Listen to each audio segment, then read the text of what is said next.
არსებობს ტექსტები, რომლებიც კარგია, სწორია, მართებულია, ემოციურია, მნიშვნელოვანია და რაც მთავარია, ტექსტები, რომლებიც ეფექტურია. ემოციური თვალსაზრისითაც ეფექტურია და თუ შინაარსაც შავუღრმავდებით, ვერაფერს დავუწუნებთ იმ ტექსტებს და იმ ავტორებს, ვინც ამგვარ ტექსტებს, ამგვარ შინაარს, მოდი ვიტყვი ასე, გვთავაზობთ. მაგრამ თუ ჩავუღრმავდებით და თუ ვიტყვით, რომ ეს სწორი მართებული მნიშვნელოვანი ტექსტები მხოლოდ ეფექტურია და არა უმეტეს, ამ ტექსტების და ავტორთა ძალიან ფრთხილი და რაციონალური და სწორი და კარგი კრიტიკა ჩემი მოსაზრებით მაინც მოგვიწევს ან გარდაულად აუცილებელია და გარდაულად აუცილებელია. მე ახლა ჩაგიკითხავთ ერთ ტექსტს, რომლის ავტორიც არის პირი, რომელსაც როგორც წესი ჩვენ არ ვაკრიტიკებთ, ბოლო პერიოდია, ბოლო 14 წელიწადია, განსაკუთრებით ბოლო 5-6 წელიწადია, იმიტომ რომ სწორედ ბოლო 5-6 წელიწადია ის არის პატიმრობაში. არ ვაკრიტიკებთ და არც უნდა ვაკრიტიკებდეთ, იმიტომ რომ ის საქართველოს დე-ფაქტო ხელისუფლების მიერ რეპრესირებულია, სრულიად უსამართლო და ამასთან და უკლებლივ ყველანი ვთანხმდებით და მოგილვათ იმისა, რა შეცდომები ჰქონდა მას დაშვებული, თუნდაც დანაშაულები ჩადენილი, რომ ის არის პოლიტიკური ტუსაღი, პოლიტიკური პატიმარი. აქედან გამომდინარე, ხშირად მასზე ცუდს აუქს, არ ვამბობთ ხოლმე, ერთგვარად ვკარდა ხობს შინაგანი ხმა, რომ ის არ გავაკრიტიკოთ, არ შემოგვეკრიტიკოს. შესაბამისად მისი ტექსტების არ დავიწუნოთ ხოლმე, მაგრამ მეორე მხრივ ეს პირი იმდენად აქტიურია და კარგიც არის. მე მეორე ხაზგასმით ვამბობ, რომ კარგია, რომ აქტიურია, რომ ხანდახანზე იშვიათად შეცდომასაც დაუშვებს ხოლმე. და აქაოდა იმის გამო, რომ პატიმარია, მოდი არაფერი ვთქვათ მის მიერ ჩვენი აზრით დაშვებულ შეცდომებზე, ჩემი აზრით ესეც არასწორია. შეცდომებზე ან არასწორ ტექსტებზე, ეფექტურებზე კლავ ვიმეორებ, გარკვეულ ან ხშირ შემთხვევაში, მაგრამ საბოლოო ჯამში ჩაღრმავების შემდეგ რო აღმოვაჩენთ ხოლმე, რომ ეს ტექსტები მხოლოდ ეფექტურია და მხოლოდ. მე წაგიკითხავთ ახლა ერთი ავტორის, დაგისახერებთ უკვე შემდგომ, ერთი ავტორის ძალიან საინტერესო ტექსტს. სწორს კიდევ ერთხელ ვიტყვი, მართებულს, დროულს, ემოციურს, კარგ ტექსტს, რომელიც კარგია, როცა წაიკითხავ 50 ჯერ, მაგრამ 51-ად თუ წაიკითხავ, პირობითად ცხადია. მე-11-ად რომ წაიკითხავ, ან მეორედ რომ წაიკითხავ, იქნება და ავტორიც უნდა გააკრიტიკო ფრთხილად, სწორად, მართებულად, მათ შორის იმიტომ, რომ ის პოლიტიკური პატიმარია, პოლიტიკური ტუსაღია ამ ბანდიტური ხელისუფლების პირობებში და გადაწყვეტილებით საპატიმროში უსამართლოდ გამოკეტილი. შესავალი არ არის ახლა მნიშვნელოვანი. დავიწყოთ ასე, განვაგრძოთ ასე. შევხედოთ ირანს, წერს ავტორი. იქ რევოლუცია მოხდა 78 წელს უწერია, მაგრამ არა აქვს ამას სპეციფიკური მნიშვნელობა. მაშინ 11 წლის ვიყავი და ცხოველი ინტერესი მქონდა ირანში მიმდინარე მოვლენებისადმი. ამის შემდეგ ირანელების სამი თაობა დაიბადა, ალბათ მაინც სწორია ეს, და გაიზარდა დიქტატურაში. 47-48 წელიწადია მართლაც დიქტატურაში, რამდენად მოესწრო სამი თაობა 48 წელიწადში, ბოლომდე დარწმუნებული არა ვარ, მაგრამ კარგი, ორი თაობა ხო ნამდვილად მოესწრო. ახლა მათ დაუსვეს მოჯთაბა, ეგრამაგის პასუხია და მოჯთაბა ჰამენეი გადავახტე იმ მოვლენებს. გარკვეულზე მაღალი ალბათობით განადგურებულია, ის დაჭრილი იყო, ის არ გამოჩენილა, შვილი ალი ჰამენეისა, რომელიც ახალ სულიერ ლიდერად მართლაც აირჩიეს შესაბამისმა კომისია საბჭომ, მაგრამ არ გამოჩენილა, ერთი-ორჯერ გაავრცელა ეპისტოლე, ანუ წერილობითი მიმართვა და ამერიკელები პრინციპში მაინც გვარწმუნებენ, ან გვეუბნებიან, რომ მოჯთაბა ჰამენეიც აღარ არის ცოცხალი. განსვენებული აგზელებს ავტორი, ახლა მათ დაუსვეს მოჯთაბა, განსვენებული აიათოლას მეორე შვილი და ხპირდებიან მონობის მრავალ 10 წლეულს, ანუ ირანის საზოგადოებას ხპირდებიან მონობის წლეულს, მრავალ ათწლეულს. მოდი დავუბრუნდეთ საქართველოს წერს ავტორი, რომელსაც უკვე მე-14 წელია მართავს ივანიშვილი. მან ყველას დაანახა, რომ არა მხოლოდ ხელისუფლებაზე უარის თქმას არ აპირებს, არამედ უახლოეს ხანში გადაწყვეტილი აქვს თავის შემცვლელად ვაჟიშვილი ცოტნეს დასმა. მეც მსმენია ამის თაობაზე, მეც ამგვარ ანალიზს ვაკეთებ, აქ გითხარით, რომ ტექსტი სწორია, დროულია, ემოციურია, მართებულია. მეც მსმენია ამის თაობაზე, რომ ივანიშვილმა საკუთარი არჩევანი შეაჩერა არა უტაზე უფროს ვაჟიშვილზე, არა ბერაზე, მეორე ვაჟიშვილზე, ქალიშვილ გვანცაზე ხომ არ შეაჩერა და არ შეაჩერა, არამედ სწორედაც რომ ცოტნეზე და ის არის მოცემულ ეტაპზე ყოველ შემთხვევაში ფავორიტი ოლიგარქი კაცისა, თუმცა მე არა ვარ დარწმუნებული, რომ ცოტნე რომელიღაც ეტაპზე არ გააჯავრებს ისე, როგორც გააჯავრა, როგორც ოლიგარქი გააჯავრა უტამ და მერე გააჯავრა ბჭყალებს თუ ბჭყალებოდ ოდესღაც ფავორიტად მყოფმა ბერამ. მასზე იყო, ხო, დადებული ყველა ფსონი ბოლო პერიოდში განსაკუთრებით, მაგრამ მიუხედავად იმისა, რომ მე არა ვარ დარწმუნებული, მოცემულ ეტაპზე ჩანს, რომ სწორედაც რომ უტა აღარ უნდა, ბერ აღარ უნდა და ცოტნეზე დებს ყველა ფსონს ოლიგარქი ივანიშვილი. ავტორი აგრძელებს.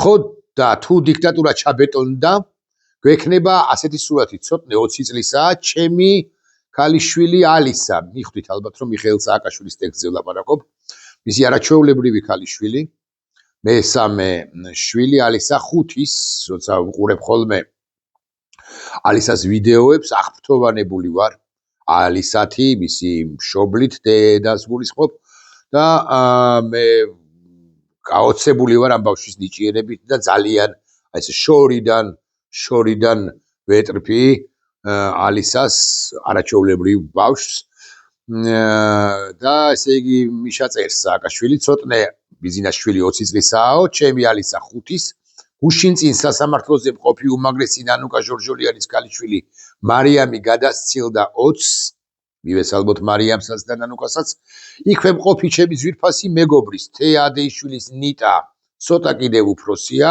თეასაც და ნიტასაც რასაკვირველია, მე მივესალმები და პატივისცემას ვუდასტურებ. ხო და იმის გათვალისწინებით, რომ დიქტატურის დროს მართველი მხოლოდ ასაკის გამო იცვლება და თანამდებობა მემკვიდრეობით გადადის, ცოტნე პირველის მმართველობის დასასრულისთვის ალისა იქნება 60-65 წლის, ხოლო ორივე ნიტას და მარიამიც 80 წელს მიტანებული მათი შვილები. შვილიშვილები 80 წელს მიტანებული, მათი შვილიშვილები და შვილთა შვილები და ალისას შვილიშვილები იქნებიან დაბადებულები და იცხოვრებენ დიქტატურაში, ანუ მიშას ეს აპოკალიფტური სცენარი, რომ გახდება ცოტნე პირველი, ცოტნე ივანიშვილი გახდება ცოტნე პირველი მეფე. თქოს ამის თაობაზე მეც მსმენია, რომ ბიძინა ივანიშვილი განიხილავს, მოდი ასე ვიტყვი, მონარქიის აღდგენას, სამეფო გვარის შეცვლას, დიდი ამბავი კი მოჰყვება ამას, მაგრამ რა კამპანია არ მოუგია ბიძინა ივანიშვილს თავისი მმართველობის პერიოდში და თავისი მონებისა და მონამორჩილების დახმარებით და მეოხებით, თუ მართლაც მონარქიაზეა აქ აქცენტი, მონარქიის აღდგენაზეა აქ გადატანილი ყურადღება, ან რომც არ იყოს გადატანილი ყურადღება ამ თემაზე, ამ მიმართულებით ამ საკითხზე, ცოტნე ივანიშვილის დანიშვნა მოცემულ ეტაპზე რაღაც ჩრდილოვან მმართველად, ჩრდილში მყოფ მმართველად, დე ფაქტო მმართველად, ბიძინა ივანიშვილის მემკვიდრე მმართველად, სავსებით მოსალოდნელია და სწორი ანალიზია და ბიძინა ივანიშვილის შვილის გამეფება პირდაპირ თუ იდიბი მნიშვნელობით გამორიცხული მართლაც არ არის. მიხეილ სააკაშვილის წუხილები ამასთან დაკავშირებით კიდევ ერთხელ ვიმეორებ, სწორია და მათემატიკურადაც მეტნაკლებად სწორად ანგარიშობს მიშა, რომ აი მისი შვილი იქნება 65 წლის, ალისა 60-65-ის, ეყოლება შვილიშვილები და იცხოვრებენ აქ დიქტატურაში, არ ვლაპარაკობ უკვე სხვა ჩამოსახელებული პირების შთამომავლებზე, შვილებსა თუ შვილიშვილებზე. ეს არის ის, რაც რეალისტურად შეიძლება განვითარდეს თუ დიქტატორმა ახლა ბოლომდე გაიდგა ფესვები, კუბას მაგალითად რევოლუციიდან 70 წლის გასვლის შემდეგ ფაქტობრივად მართავს ყოფილი დიქტატორის ფიდელის ძმის რაულ კასტროს შვილიშვილი, ჩრდილო კორეას კიმ ირ სენის შვილიშვილი, ამაშიც ვერ მიედავები საქართველოს მესამე პრეზიდენტს. კვლავ ვიმეორებ, ეს არის დროული ემოციური, კარგი, მართებული ტექსტი, მაგრამ აი ამ მაგრამის შემდეგ რა წინადადებები უნდა გაგაცნოთ, წარმოთქვა ამას თქვენ ნახავთ დაახლოებით 3-4 წუთში, როცა ჩავიკითხავ მიშას არც თუ მოკლე ტექსტს ბოლომდე. დაგვჭა კიდე 1-3-4 აბზაცი. სწორი, კვლავ მიმეორებ მოსაზრებები. თუ ივანიშვილი ჩაბეტონდა წინააღმდეგობის გამწევიც აღარავინ იქნება, თუ მართალია მიშა, თუ საქართველოს დესაქართლოიზაცია მოხდა, წინააღმდეგობის გამწევიც აღარ იქნება, ვერც ალისამის და მე პატივისცემის მიუხედავად და ვერც სხვა ვერავინ, ვერც ერთი ჩვენგანი და ვერც ერთი ჩვენგანი შვილი თუ შვილიშვილი პრაქტიკულად წინააღმდეგობას ვერ გაუწევს. იმ შემთხვევაში თუ ბიძინა მართლაც ჩაბეტონდა, ის შანსიც თუ ალბათობაც დღევანდელი გადასახედიდან, აი დღეს 15 რიცხვია, არ მეშლება, 15 მარტის გადასახედიდან საკმაოდ მაღალია. 2026 წლის 15 მარტის გადასახედიდან. მოხდება ის, რაც კუბაში ყველა ნიჭიერი ადამიანი წავა, ალისაც, ეს ამას აღარ წერს, მაგრამ ალისა ნიჭიერი ბავშვია, დიდი პერსპექტივის და არ ყველაზე მაღალი ალბათობით ის საქართველოში ასაკვირველი არ გაჩერდება და არც უნდა გაჩერდეს მეთქი თუ ვიტყვი ამას ამ რეპრესიულ მდგომარეობაში ყოფ საზოგადოებაში ქვეყანაში ესეც არ იქნება ჩემგან თლად არამართებული სიტყვა. ბევრი დაიხოცება, ასეც არის და სწორია ამ აპოკალიფტურ სცენარში. მიშა სწორია, კიდევ ერთხელ ვიტყვი, სააკაშვილი მიშა და საქართველოში დარჩება მთლიანად დამონებული, პრაქტიკულად დნმ შეცვლილი, ანუ იდენტობა შეცვლილი და ჩვენ დღენიადაც სულ ამაზე ვლაპარაკობთ, რომ ბიძინა ივანიშვილი გარდა ყველაფერისა, რასაც სჩადის, დამოუკიდებლობის დაკარგვა, თავისუფლების წართმევა და ასე შემდეგ, დემოკრატიის გაქრობა, აღმოფხვრა, ამოძირკვა, ის დნმ-საც, ანუ იდენტობასაც უკარგავს ქართულ სახელმწიფოს. ეს არის რუსეთისა და ბიძინა ივანიშვილის ერთობლივი სპეცოპერაცია საქართველოს წინააღმდეგ, მეც არაერთხელ მithქვამს ამგვარი რამ, ამ შინაარსის მოსაზრებები გამიზიარებია თქვენთვის, რომ იდენტობის წართმევა არის აუცილებელი ჩვენთვის, რომ 30, 40 თუ 15 თუ 55 წლის შემდეგ მომავალ თაობებს არ ჰქონდეთ წინააღმდეგობის გაწევის არც უნარი, არც შესაძლებლობა და ვინც ის და არც სურვილიც კი. ამიტომ სწორია, ესეც კიდევ ერთხელ ვადასტურებ. და აი აქ იწყება კიდევ ერთი ნაწილი მიხეილ სააკაშვილის შესაძლოა ნაწილობრივ საკამათო, მაგრამ პრინციპში აი აპოკალიფტურ სცენარში სწორედაც რომ სწორი მოსაზრებებისა. ყველა დაიხოცება და საქართველოში დარჩება მთლიანად დამონებული პრაქტიკულად დნმ შეცვლილი მასა. ვაკე საბურთალო გაიყოფა ირანულ და რუსულ ნაწილებად. მე კარგად არ მესმის, რატომ მაინც და მაინც ვაკე საბურთალო და რატომ მაინც და მაინც ირანულ და რუსულ ნაწილებად. მე რაღაცა კუთხით რომ შევხედო, არა ვარ მაინც და მაინც მომხრე, განსაკუთრებით ირანის კონტექსტში, ოდნავ ან გარკვეულწილად ქსენოფობიური წიაღსვლებისა პასუხისმგებლიანი პოლიტიკოსების მხრიდან, მაგრამ პრინციპში რაღაცა ჩარჩოებში ეს შეიძლება რომ დაგვანახოს მომავალი რაღაც ჩარჩოებში ეს ჩდება, კარგად არ მესმის უბრალოდ რაღა მაინც და მაინც ვაკე საბურთალო და რაღა ირანულ და რუსულ ნაწილებად მე თუ მკითხავთ, საქართველოს მთლიანად რუსული იქნება, მაგრამ მიშა შეიძლება სხვაგვარად ხედავს. მე რომ ვამბობ რომ რუსული იქნება მთლიანად, მეთქი ვიღაცა შეიძლება მომედაოს, მეც მომედაოს ქსენოფობიაში. ამიტომ თავს შევიკავებ, მეთქი ახლა უნდა მithქვა, თავს მაინც არ ვიკავებ ეროვნული უსაფრთხოებისათვის რასაკვირველია საშინელება, ის რასაც ხატავს მიხეილ სააკაშვილი და რაც არარეალისტური თითქოს და ნამდვილად არ არის, მაგრამ რატომ არის არასწორი ეს ტექსტი, ამაზე აგიგითხარით რამდენიმე წუთში. რომელთა მომსახურე პერსონალი ფილიპინელები იქნებიან, აი ეს მით უმეტეს არ მესმის და არა ქართველები. ანუ ქართველები რო იყვნენ რუსებისა და ირანელების მომსახურე პერსონალი, ეს მოსულული ამბავია? ან რატო ვაკრინებთ მაინც და მაინც მომსახურების სფეროს თუ ამ კუთხით განვიხილავთ, მაგრამ მე არ განვიხილავ ამ კუთხით, მაგრამ რატო ფილიპინელები და არა რაღაც კამბოჯელები პირობითად ლაპარაკობ. თბილისის გარეუბნები იქნება არაბული, ხოლო ბათუმი რუსული და თურქული. ქართველები აღარ შევჭერდები ახლა მიხეილ სააკაშვილის ამ პასაჟებზე. ქართველები აქა-იქ შემორჩებიან ზემო აჭარაში, იმერეთში, გურიას არ ახსენებს, კახეთს არ ახსენებს, ქართლს არ ახსენებს, რა ვიცი კიდე სხვა რეგიონებს არ ახსენებს, სამეგრელოდ არჩებათ რუსებს, რომლებსაც უყვართ ზღვის მახლობლად დასახლება. აპოკალიფსისი დღეს. ეს ყველა კატეგორია რენტას, ანუ იჯარას, მე მგონი საერთოდ რომ მიშა სააკაშვილს არც გამოუტანებია ფურცელი. ვიღაცამ დაწერა ეს, თუ წინააღმდეგ შემთხვევაში მიშა ალბათ მაინც იჯარის ფულს გადაუხდის. ივანიშვილის ოჯახს უტრირებულია ეს ალბათ, გადაჭარბებულია. ვინ ყველა დასახლებული კარგად არ მესმის, მაგრამ კარგი. რათა მათ დაიცვალ ახალ ჩამოსახლებულები ქართველების მხრიდან რევანშისაგან არ იქნებაო, მიშა თავად ამბობს და მეც ვადასტურებ, რომ რევანშის შესაძლებლობაც არ იქნება. საერთოდ საქართველო გახდება ვირტუალური ღობით შემოღობილი ერთი დიდი ზონა, საიდანაც ქართველებს არც ერთ ქვეყანაში აღარ შეუშვებენ, სწორი მოსაზრებაა ვეთანხმები და ქვეყანაშიც მხოლოდ გარკვეული შიდა ზონებში იქნებიან ჩაკეტილები ამ გეტოების გაკეთება. ხო, არ ვეთანხმები ამას პრინციპში, მაგრამ მესმის რომ სიმძაფრე უნდა დაგვანახოს ავტორმა მომავალი მძაფრი რეალობა უნდა აღვიქვათ ჩვენ, მძაფრი რო იქნება, მძიმე რო იქნება რეალობა და ავტორს ეს რაც დასახული აქვს მიზნად, პრინციპში ამას ეფექტურად ასრულებს, დასტურია ლაიქების, გაზიარებების თუ კომენტარების რაოდენობა და მეც აქ იგითხარით რომ ერთი ხანობა კი არა, რა ვიცი, ორჯერ, სამჯერ, ხუთჯერ რო წავიკითხე ტექსტი, ჩემზეც მოქმედა შტაბეჭდილებამ და ახლა შტაბეჭდილების ქვეშა ვარ, არ დაგიბალავთ. კარგი ტექსტია, ემოციური თვალსაზრისით, რატომ არის ეს ტექსტი მაინც არადროული ან არასწორი უფრო ზუსტი რომ იყო ამაზე 2 წუთში.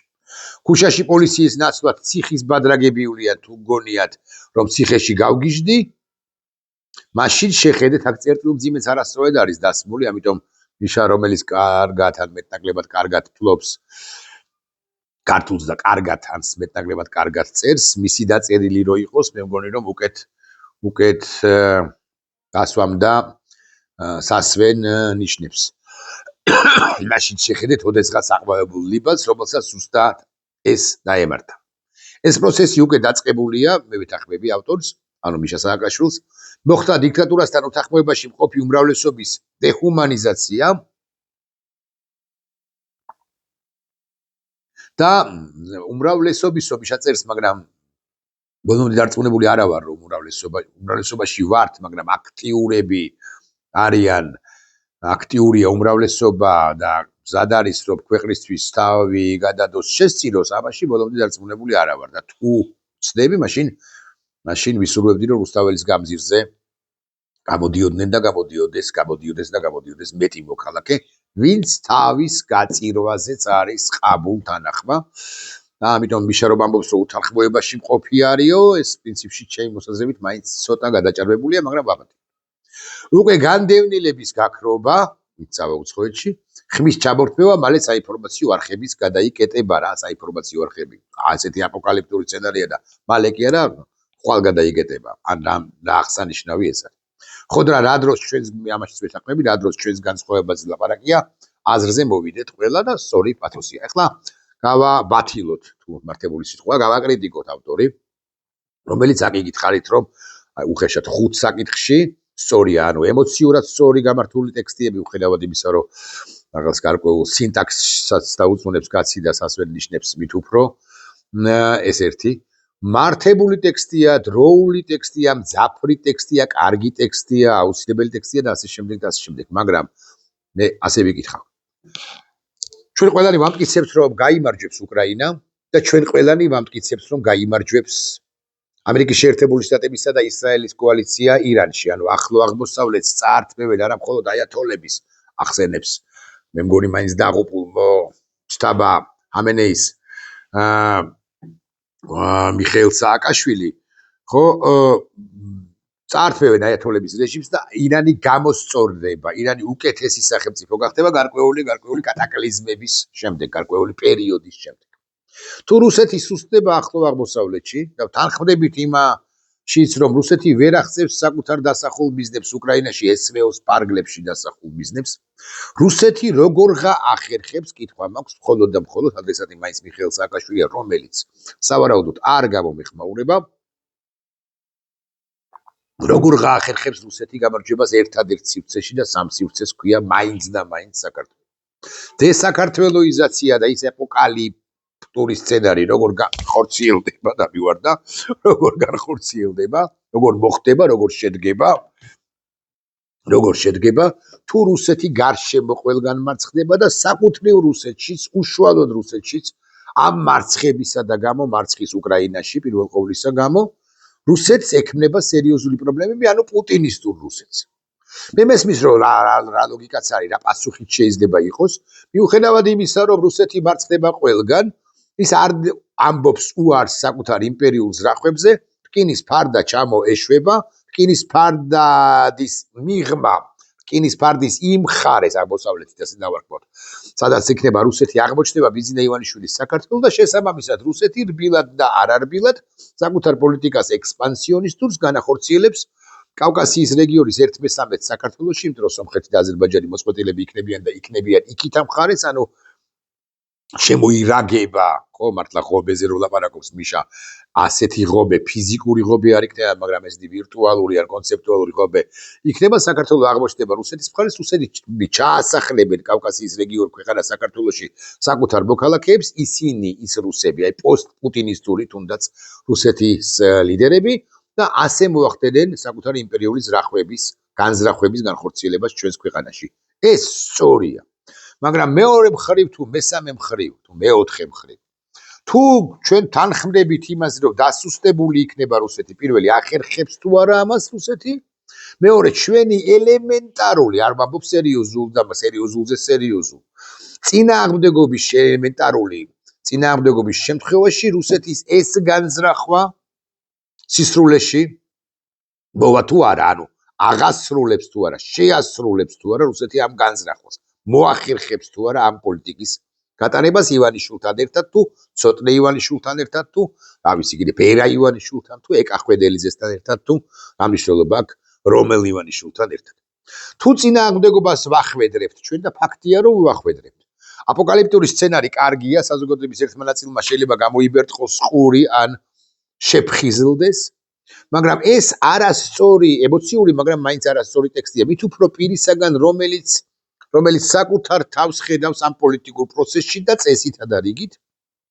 საზოგადოებას უნდა აძლევდეს იმეს აიმედებდეს და ეუბნებოდეს რომ ჩემი შვილი ალისა თუ თეას ნიტა თუ სხვების შვილები თუ შვილიშვილები და ასე შემდეგ ისინი აუცილებლად გაიმარჯვებენ და ჩვენ მამები თუ მშობლები თუ ბებია-ბაბუები ვახერხებთ იმას რომ ისინი უივანიშვილო და ურუსეთო საქართველოში ვაცხოვროთ არავის არ მოუწევს წასვლა საზღვარგარეთ პირიქით ქვეყანაში დაბრუნდებიან მოქალაქეები რომლებიც ამ ქვეყანას მოემსახურებიან პირველ ყოვლისა საკუთარი ნიჭითა და ცოდნით საკუთარი განათლებით რომელიც მიიღეს დასავლეთის წამყვან სახელმწიფოებში ისინი დაბრუნდნენ ალიას გააკეთებენ ერთგვარს ალია საქართველოში მოდი ასე ვიტყვი დაბრუნდებიან საქართველოში და ისინი ჩვენთან ერთად ააშენებენ ამ ბიზიდა ივანიშვილის მიერ გაცილებით უკან დახეულ ქვეყანას, ვიდრე უკან დახია ეს ქვეყანა საქართველო ედუარდ შევარდნაძის საკუთარი მმართველობის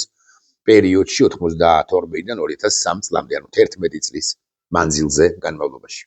მე ლიდერისაგან, რაგვარიც არ უნდა იყოს ის და სადაც არ უნდა იყოს ის, პატიმრობაში იქნება თუ არა პატიმრობაში, პოლიტიკურ პროცესში არც თუ მეორე ხმის მქონე პირისაგან ველი სწორედ ამ გვარ სიტყვებს დამაიმედებელს და გლობალურ კონტექსტში ანალიზა ატომ მოხდება მეგობრებო, იმიტომ რომ უკრაინელები გაიმარჯვებენ ზელენსკის თავკაცობით თუ ზელენსკის თავკაცობის გარეშე. უკრაინა როგორც სახელმწიფო გადარჩება და გაიმარჯვებს. რუსეთი ისე დასუსტდება, რომ ჩვენთვის არ ეცლება. აგერ რუსეთი დასუსტდა სირიაში, განადგურდა პრაქტიკულად და ახლა სუსტდება და ნადგურდება ახლო აღმოსავლეთის კიდევ ერთ სახელმწიფო ირანში. ეს ჩვენ შეგვიწყობს ხელს რომ ამოვისუნთქოთ და ამოვისუნთქოთ ან მოვემზადოთ და ბიზინა ივანიშვილს არ განვახორციელებინოთ ის საკუთარი ზაკვრული გეგმები, რომლებიც საქართველოს გაქრობას უკავშირდება, დესაკართველოიზაციას უკავშირდება. კი ბიზინა ივანიშვილს აქვს ჩვენი იდენტობის წართმევის ჩვენთვის იდენტობის წართმევის წველი სურვილი და ამოცანა და დავალებაც, მაგრამ ამის მიუხედავად ადამიანები აი მანამდე 1-2 დღით ადრე ელენეს ახსენებს ხოშტარიას ადამიანები რომლებიც ისე ქმედებენ როგორც ლიაკა ქმედებს და არა მხოლოდ ელენების და ეპატივისების გათვალისწინებით და მიუხედავად არამედ სინდისის პატიმრები, სხვა სინდისის პატიმრები, პოლიტიკოსის პატიმრები, ეს ყველაფერი ზიამაღლობე, ეს ყველაფერი ჩვენ გადაგვარჩენს და მეტმა ადამიანმა უნდა გაიგოს, რომ თუ ჩახყვებიან ბიზნეს ივანიშვილის პოლიტიკურ საფლავში, ისინი ვეღარ იცხოვრებენ იმ ღირსეულად ვეღარ იცხოვრებენ იმ მომავალ საქართველოში, რომელსაც უსათუოდ შევქმნით ჩემი ალისასთვის, შევქმნით თეას დიტასთვის, შევქმნით ჩვენი შვილებისათვის, შვილიშვილებისათვის, სწორედ ჩვენ შევქმნით, იმიტომ რომ ჩვენ არა გვაქვს მართლაც დიდი დრო, აი ამგვარ სიტყვას. ველი პირადად მე ლიდერისაგან და არა ეფექტურ, ძიმე, სწორ, მართებულ სიტყვას, მაგრამ აპოკალიფტურს. და მე გეტყვით, რაღაცა მიშა მარ თქვა, რა უფლება მაქვს, მაგრამ მაინც ის მასშტაბური კაცია. საქართველოს პრეზიდენტი იყო სხვა თუ არაფერი, მსოფლიოსთვის ცნობილი პერსონა იყო და არის. და თავისუფლების დროშა ეჭირა მას და მით უმეტეს, როდესაც ხედა ავაკრიტიკებდით. როცა ხედავთ რა დროშაც უჭირავს ბიზნა ივანიშვილის ხელში, მის ფონზე მიშა სააკაშვილის არათქოს შეცდომები, არამედ დანაშაულებიც კი თუ რამ დანაშაულია, ესეთ პირდაპირ სამართლებრივი თვალსაზრისით არ ვლაპარაკობ ამას სამართლებრივი თვალსაზრისით არ აღნიშნავ არ საუბრობ ამ თემაზე, არამედ ისეთ ზოგად ფილოსოფიური კუთხით განვიხილავ ვახსენებ ამ სიტყვას, თუ რამ დანაშაულები ჰქონდა მოკლედ მიშას სამართლებრივი თუ არა სამართლებრივი თვალსაზრისით, ისიც კი ნიველირებულია იმ ზედანაშაულებთან შედარებით, რომლებიც უკვე ჩაიდინა ბიზნა ივანიშვილი. აქ არ გულისხმობ მარტო ეხაც ეპიზოდს ქიმიური იარაღის სროლი საქართველოს მოქალაქეების წინააღმდეგ. აქ მთლიანად 14 წლიან მმართველობას გულისხმობ. მიშა არანაირი დამნაშავე არ არის. ერთი დამნაშავე კი არ არის 1%-იანი, არამედ არც 1%-იანი დამნაშავე არ არის, 100%-იანი დამნაშავე ბიზნა ივანიშვილთან მიმართებაში შედარებით.